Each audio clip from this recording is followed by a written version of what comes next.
No. Ya, Nyawagire. Apenjo niya, sani tiloro ne ang'o dhot. Kwani ka ywe ot kosa ni kanyo. Kar mondi mo wuoge idoe kata rundu kuonde gi ni bedo ni ne dhot. Ni dhi kanyo, dong' no ningi bi dhi doe. Ing'eyo gima natimo kuonde madhiye kata adwaro loso gimoro manyalo loso ngimani. An akia, mana kikona. Ang'o matimi Nyawagire in? Ikia gimonego itim, dakiti gi common capacity. Wang' chakana nyisi ni use common capacitors. Ok iwinji? Mano yanya, kusemani tima. Amanyi ka yanyi kosawuok kodi.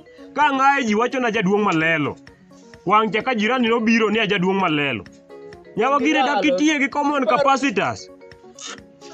Kiwang'iya. Imiya dhumo kisungu makia kata kuma noyaye. Kiwang'iya, kiki. Awang'iya ing'e ndalo manago vita Jerman. Ana Nyawagire, awacho ni in ing'e ni weche ni oseroma e gweng' ka in.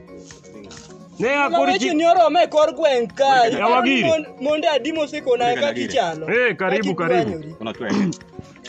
Hiyo nade. Ariyo mabe. Ina bro goyi inde beni we. Intie. Antie. Oh. Winje kaka sani to wuondore ko moso jatich wuoth gi mor. Kwani ka mose kosa ni kanyo. In dhako ni. Mateno ndo winje ne wach moro ka. In dhako isekelo na mirima. Iwinjo jatich ruoth. Awinjo makare. In ja Nyasaye. Kamano. Temi lame kwe obede e dalawa ni.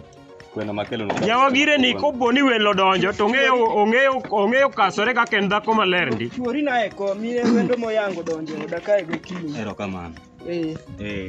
Koro jatich ruoth aneno kidonjo ka ruoth otelo ni limo wa sama maber. Alimo kama. Koro ambe ilimo wa to nane weche moko matek seriously. Weche mathaga ka jatich ruoth agombo ni ilemnwae weche gi obede sawa.